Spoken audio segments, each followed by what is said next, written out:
Hello students, welcome to Biotech Academy. Today we'll discuss about the pattern of CSIR UGC NET exam in life sciences.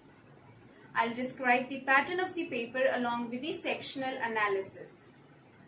First of all, qualifying this exam is mandatory for being eligible for lecturership in any college.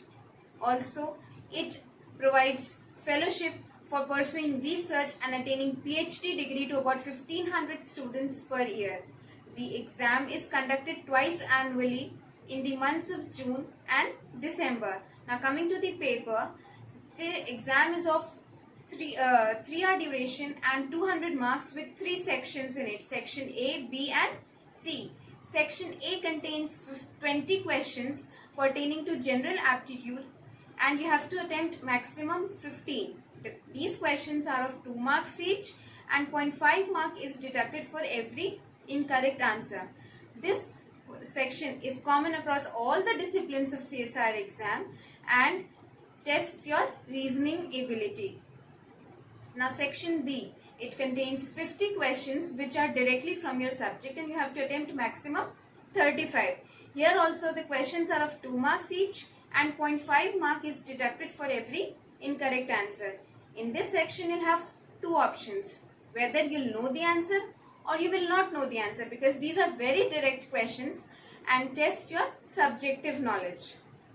Now coming down to the section C part, it is the most comprehensive part of the paper and contains 75 questions, of which you have to attempt only maximum 25. So out of 75 you have to attempt only 25 questions. See the number of options which are available to you.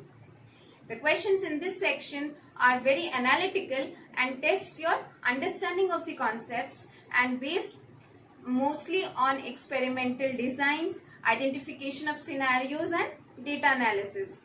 Here the questions are of 4 marks each and 1 mark is deducted for every incorrect answer. So section C is the bulkiest part of the paper. Now syllabus. For those who appear for the first time and or those especially the master students who see the syllabus for the first time, they get very nervous as to how they will prepare the entire syllabus in short span of time of 6 to 9 months, because the syllabus is too vast. But see, life sciences not only includes botany and zoology but allied sciences as well, like biotechnology, microbiology and biochemistry. So here the syllabus is designed in such a way that students who are pursuing their masters from these allied sciences as well can appear in the paper. Now, so how do you select the topics? You can choose certain key topics from the entire syllabus which you have command on and prepare them thoroughly. Now the most important question is how to select the key topics. For selecting the topics, you can go through previous year's papers, say 5 to 10 years papers, and analyze from what topics questions are being asked repetitively. For example, in life sciences, what I have analyzed for 10 years papers, 8 to 10 questions are there from biochemistry. 5 to 8 questions are from molecular biology, genetic engineering or recombinant DNA technology, cell biology and immunology, and as well as genetics. 3 to 5 questions are from developmental biology, plant and animal physiology and evolution and ecology.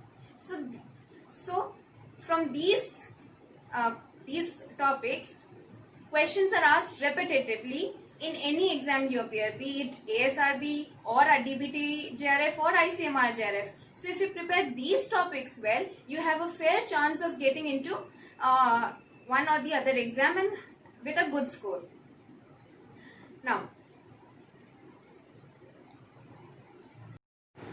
Now I will enlist important topics or subjects which will be useful. If you prepare these topics, you can have a fair chance of scoring well. These are biochemistry, molecular biology, genetic engineering or recombinant DNA technology, plant and animal physiology, ecology, evolution and developmental biology as well as cell biology. So these are some topics from which questions are asked in all the exams. Number of questions are there from these topics. Now I'll share my personal experience with you all first. In my second semester of my masters, I decided to appear for the December NET exam. And when I saw the syllabus, I was very nervous and I started panicking as to how will I prepare and complete the entire syllabus in 6 months time, where in between I have to prepare for my internal exams, my semester exams, I had to do the assignments and many other things. Then, as suggested by some of my faculty members, I also selected certain key topics which I had command on and prepared them thoroughly.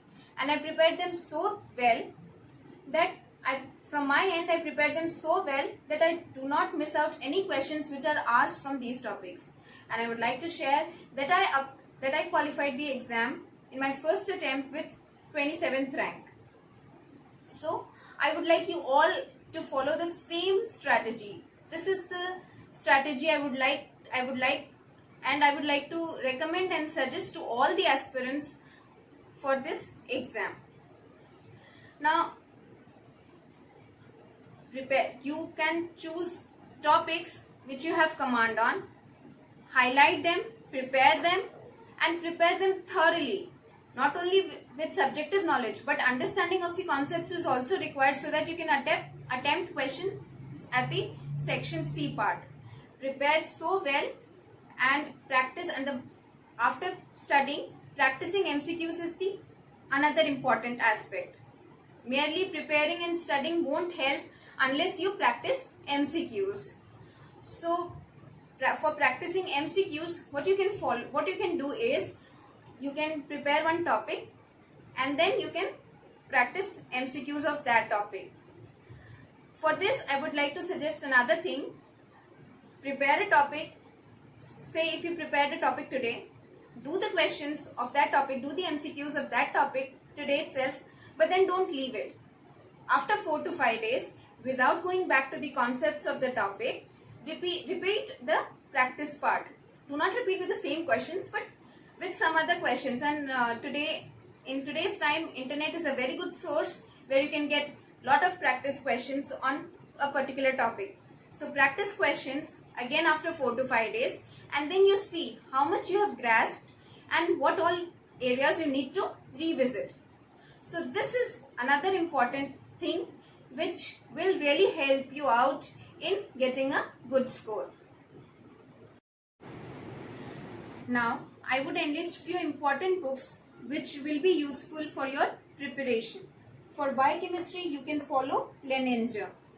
For genetics, Watson and Baker or Russell is the apt one. For immunology, you can follow Cube or Fahim Halim Khan's book. Theis and Ziegler is recommended for plant physiology. For recombinant DNA technology or genetic engineering, T.A. Brown is an excellent source. For cell biology, you can follow Alberts or Lodish. Scott F. Gilbert for developmental biology. Anderson's Animal Physiology is one of the apt book for studying in detail animal physiology.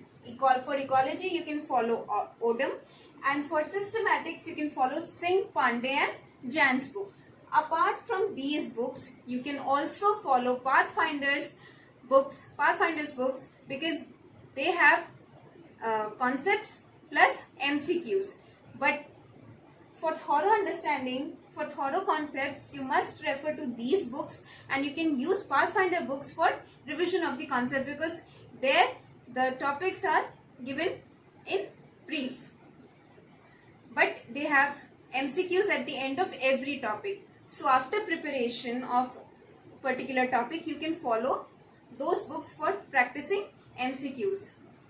Apart from those, you can also practice previous year's question papers which are widely available on internet sources, and many practice tests are available online which you can use which will be useful for your preparation.